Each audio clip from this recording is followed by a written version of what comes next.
What up, everybody? Welcome to the Trailer Park, the movie review show that focuses on the trailers of the movies. I'm your host, Richard Barlow, and we had a request to talk about that Venom trailer, so let's talk Venom.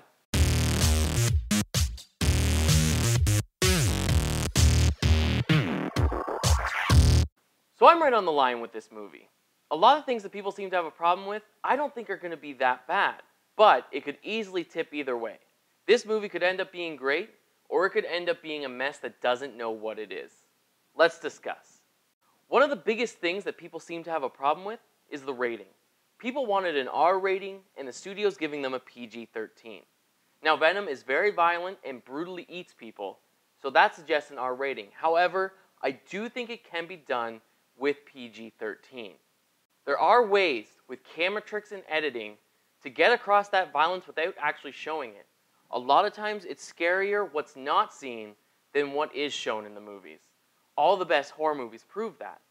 So with the right editing and camera tricks, and leaving enough up to the imagination of the viewer, they could easily get away with that PG-13 rating and still be true to Venom.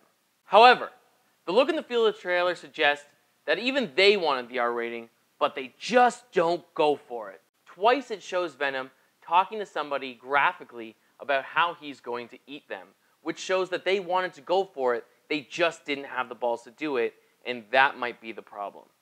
If they knew coming in that this was going to be PG-13, and they had the tricks ready to get that across, then there wouldn't be a problem. But if they came in wanting to do an R rating, but then just didn't go for it, I think the movie's going to look pretty watered down, and that's going to be a major issue. Eyes, lungs, pancreas, so many snacks, so little time.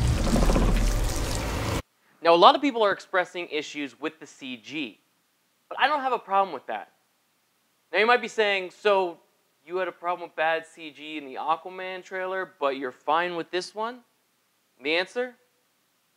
Yeah. The Aquaman trailer is dealing with real-life things. Sharks, seahorses, just anything underwater. So there's reference to real-life objects that those things should look like. That's why there's a problem with the CG there. It has to look like the real-life thing. But in Venom, there's no real-life reference to an alien symbiote attaching to a body. There's nothing to base it off of, other than cartoons and comic books, but no real-life example. So it can look like however the filmmakers want it to look like. A lot of people are mad because it's not what they were envisioning in their heads, but that doesn't make it right just because it's what they pictured. The filmmakers were free to make it look however they wanted, and that's how they made it look.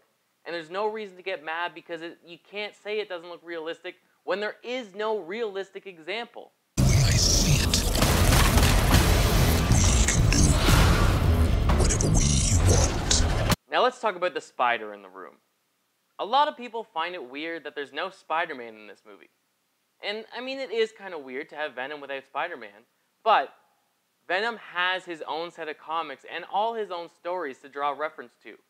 So it's easily believable that he'd have enough to make his own movie. Now for casual fans, it's strange. For Venom fans, they understand. They know there's enough there.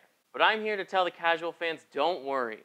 It's not going to be totally weird without Spider-Man because Venom is his own fully fleshed out character. While we're talking about casual fans, the thing that I think the trailer doesn't do very well is show people that Venom is an anti-hero in this. Casual fans know him as Spider-Man's villain. So, they just think this is a movie about a villain, and that's kind of weird, especially considering there's no Spider-Man for him to fight. They don't show that in this movie he's going to be the hero. They show him fighting people, but we don't know what side he's on, what side the people are on, so there's no reference to him being the hero of this movie, the anti-hero. And that's going to get confusing for casual fans watching this trailer. It might not be enough to bring them in because they're going to be too thrown off by having a movie about a villain. Guys, you do not want to do this, trust me. My biggest problem coming out of this trailer is actually Tom Hardy, which sucks because I'm such a Tom Hardy fan and was so on board when he was first cast as Eddie Brock. But he's not Eddie Brock, or at least not in this trailer. Maybe he develops a lot in the movie, but there's a lot of scenes in this trailer where he is just not Eddie Brock. Eddie Brock is tough. He's cocky. He's a bit of a jerk. And that's what makes him so threatening when the symbiote chooses to attach to him. But what does Tom Hardy give us? My name's Eddie Brock. I'm a reporter. Just this meek, weak, meh of a guy who is definitely not the Eddie Brock that I know. I found something really bad. Another big issue with Tom Hardy is the same issue that's always with Tom Hardy. A lot of times when he's Venom, I cannot understand a damn word he's saying.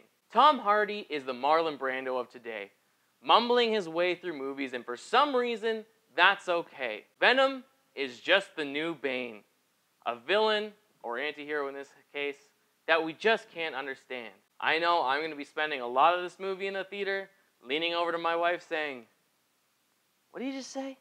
And that's never a good thing. You will be this honest, legless, faceless thing, won't you? Rolling down the street like a turd in the wind. All those things considered, I'm going to give this trailer a B. Like I said, I'm on the fence. It has so much potential. It could be great, or it could be really, really bad. And the trailer shows me enough of both sides that I just can't decide. So we'll have to wait and see if Sony can pull it off, or if they should just surrender all their characters over to Marvel and hope that they can just get a piece of the action. But what did you think of the trailer? Did you see more bad than good, or vice versa? Or are you right down the middle like me? Let me know in the comments. Also, let me know what trailer you'd like to see me review. And don't forget, if you enjoyed this video, like and subscribe to the channel. Also, I'm on social media now, so you can follow me on Twitter at TrailerBarlow or on Instagram at Trailer Park Movie Reviews. Also on Facebook at Trailer Park Movie Reviews. Alright, thanks for stopping by today, guys. We'll see you next time.